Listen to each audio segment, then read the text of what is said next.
Okay, so we're talking about what has to be said in Hebrew and what has to be or what can be said in any language. We've learned that the Shema, the Tefillah, can be said in any language. There are certain utterances, public utterances, which are mandated in the Torah, which have to be recited in Hebrew. And the Mishnah learns, that discusses chalitza, it discusses the recitation of the first fruits. These have to be said in Hebrew, and the Mishnah learns this out. It derives this from the fact that the blessings and the curses over the people, which are pronounced by the Leviim when the people enter the land, they cross the Jordan, and then they pronounce these blessings and curses on Mount Eval and Mount Gerizim. These blessings apparently are recited in Hebrew. And we learned that the Mishnah, the Gemara learns this out actually from the verb to answer, Anna. That we know that God speaks Hebrew because he answered Moshe in Hebrew, and these curses as well use the word answer, Anna. And the Mishnah then is going to go on. Well, we think naturally to investigate. Well, okay, how's the blessing and the cursing done? So if the archetypal Hebrew utterance is the blessing and the cursing, well, how does it work? And there are actually a few remarks in the Torah which begin to describe this. So in the parsha of Va'et Chanam, right at the end of the parsha of Va'et Chanam, the Torah actually Moshe instructs the people of Israel. He says, look, when God brings you into the land, you're going to put the bracha on Mount Gerizim and the curse on Mount Eval, and they're the other side of the Jordan River. Eitzel Elonei Moreh. They're next to the terebinths of Moreh. So that helps us locate them. And then the curses and the blessings themselves are described in the parsha of Ki Tavo, right at the end of Devarim. So these are going to stand on Mount Gerizim to bless the people. And there's a whole list of tribes: Shimon, Levi, Yudah, Issachar, Yosef. Interesting that Levi is in that list. Ve'elu, there's another list. And these are going to stand on the other mountain, on Mount Eval, to curse. And here's another list. Reuven, Gad, Asher, Zvulun, Dan, Naphtali. So we're going to split the tribes into two. And half are going to stand on one mountain, and half are going to stand on the other mountain. And by the way, the Levi'im are in the first group. The Levi'im are delivering the bracha.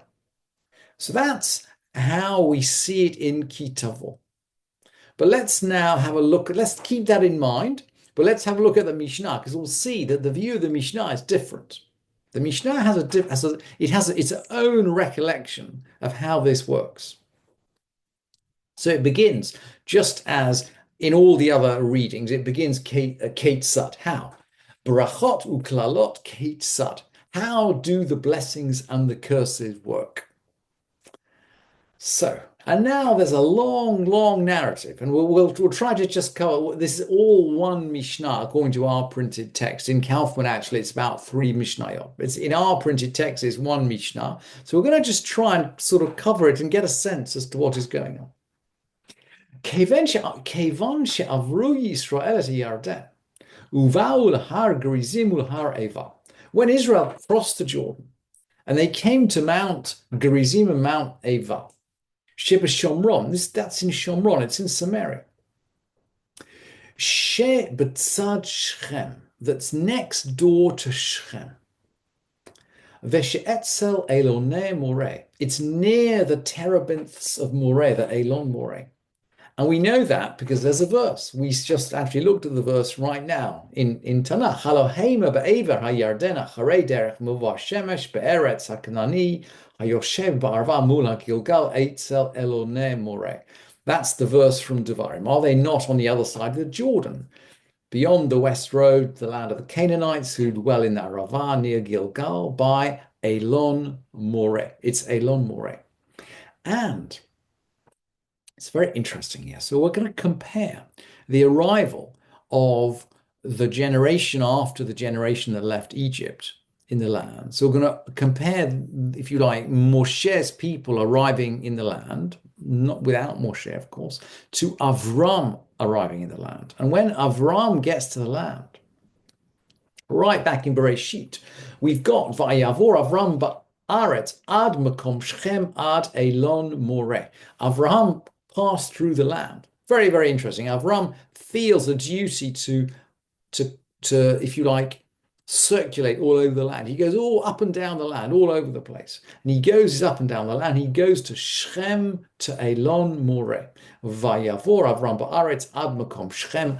Avram goes to Shechem, to Elon Moreh. So we know Elon Moreh is Shechem. So that gives us a good sense. That's Nablus right now. Nablus right now in today's modern geography. And the Mishnah concludes, Ma Elon Moreh ha'amur lahalan Shechem af. Elon Moreh ha'amur kan Shechem. Just as Elon Moreh mentioned there is Shechem, so Elon Moreh mentioned here is Shechem. It's the same place. So how does it work? Well, Shisha Shvatim alu l'rosh har Gerizim. So 6 tribes go up Mount Gerizim. Veshisha Shvatim alu l'rosh har Eval, and 6 tribes go up Mount Eval. Interesting, in the list that we saw in Devarim, the Levi'im are in the first group of 6.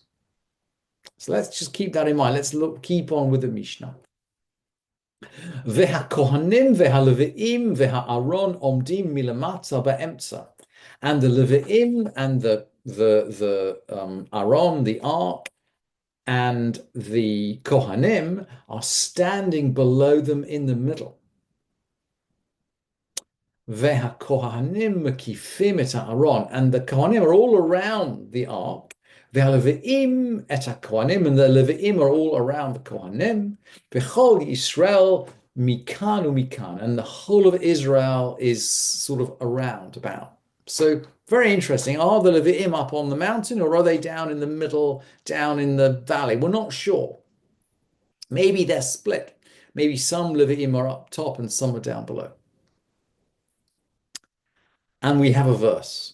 V'chol Yisrael. This verse is actually from Joshua. So Joshua describes this. So now this is Joshua's recollection of this. V'chol Yisrael mikan u'mikan shenemar. V'chol Yisrael uzkenim uzkenav v'shotrim v'shoftav omdim mizeh u'mizeh la'aron neged ha'kohanim halavim nosei Aron brit Adonai kager ka'ezrach chetzio el mul har Gerizim v'chetzio el mul har Eval. So the whole of Israel is standing there with their officers and their judges, and they're standing around the ark, the stranger as well as the native, half of them in front of Mount Gerizim and half of them in front of Mount Eval. So really interesting. In Joshua, they're no longer up the mountain, they're on the valley, but they're facing. Hafru pneihem klapei har Gerizim. They turned towards har Gerizim. So clearly the Mishnah now is following Joshua. They're not up the mountain, they're in the valley below the mountain. So they turn towards har Gerizim. Ufatchu bivracha, and they begin with the bracha. This bracha, by the way, doesn't occur anywhere in Tanakh. The Parsha in Ki Tavo talks about blessings and curses, but the only words articulated in the Parsha in Ki Tavo are the curses. The blessings, and there are 12 curses. Maybe 12 is a significant number, but there are no blessings. So these blessings that we're going to describe here are actually the text of the curses, but the word arur for cursed is replaced by the word baruch for blessed. So the Mishnah has, if you like, constructed this text. So they turn their faces towards Mount Gerizim, and then they open with the bracha, with the blessing. Baruch ha'ish asher lo ya'aseh fesel u'masecha to'avat Adonai ma'aseh yedei charash velo sam velo sam baseter. Blessed is the person who doesn't make a graven or a molten image, an abomination, and does not hide it in secret. V'hayu elu v'elu onim ve'omrim amen. And these say amen. And sure enough, in the text in Ki Tavo, it says ve'anu chol haleviim ve'amru amen. So the text says amen. So that's and they're going to recite all 12 of these. Hafru pneihem klape ha'eval. And then they turn towards Mount Eval. So they turn the other way. Ufatchu biklala, and then they read the curse. Arur ha'ish asher yaseh feselu masecha tovat Adonai ma'aseh yedei charash v'sam basater. Cursed is the person who makes a graven or molten image, an abomination, and hides it in secret. And they respond, amen. Ad shegomrim brachot uklalot. So they say amen until they finish the blessings and the curses. Actually, I'm not sure, it's not clear here whether they read 12 blessings and 12 curses, or whether they read 1 and 1 and then 2 and 2 and 3 and 3 and so on. Now, the text in Ki Tavo says that they begin by setting up these big stones, and they plaster the stones with plaster, with whitewash, and they write the words of the Torah on the stones. Whether they write the whole Torah on the stones or just the blessings and the curses is not quite clear, but they certainly write something on the stones, and they write it very clearly. Ba'er heitev, that's what the text says. They write clearly on the stones. So the Mishnah picks up, so afterwards they're going to bring the stones. So it sounds like they're going to bring them down. Must be heavy work. Uvanu et hamizbeach, and they build them into an altar. Ve'sadum basid, so then they plaster it with plaster. Ve'chatfu alehem et kol divrei haTorah hazot, and they write on it all the words of the Torah. Shiv'im lashon, 70 languages. Shene'emar ba'er heitev, because it says ba'er heitev. So ba'er heitev here seems to mean to translate into languages. And it's very interesting. At the beginning of the book of Devarim, when Moshe repeats the Torah, the narrator says Moshe begins to ba'er, to explain the Torah. And we don't quite know what ba'er, to explain, means. It's interesting. It's related, of course, to the root for well, ba'er. It's related to the word. And of course, we know, water, a well, is always associated with Torah. But here, ba'er is associated with translation and with propagation. We're going to write down, we're going to translate the words of the Torah into the 70 languages of the world, so the whole world has access to the written Torah. It's an amazing idea. And then they took the stones and they went and spent the night in that place. And the Bartanura comments there, why do we have 70 languages? So that anyone who wishes to teach it, anyone who wants to teach it should come to study it. The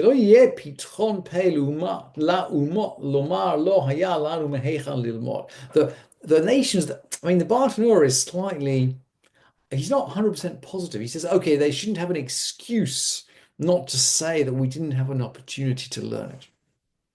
The Rambam, even though he's a universalist, actually gives a slightly narrower interpretation. Of course, he's living in a Muslim society, and it's an antagonistic society. Maybe that's why. But he actually interprets this as Mane ma b'shivim lashon. What does 70 languages mean? Rotzelo ma b'ktivat kol umah, in the writing of every nation. I think he might just mean in the alphabet of every nation. Possibly. I'm not quite sure. But to summarize this reading that begins in Hebrew, seems to be mandated in Hebrew. And it's the core, if you like, the core proof that all of these texts are said in Hebrew does actually seem to end up in a translation or an explanation for the 70 nations of the world. And I just think that's a very interesting and significant feature.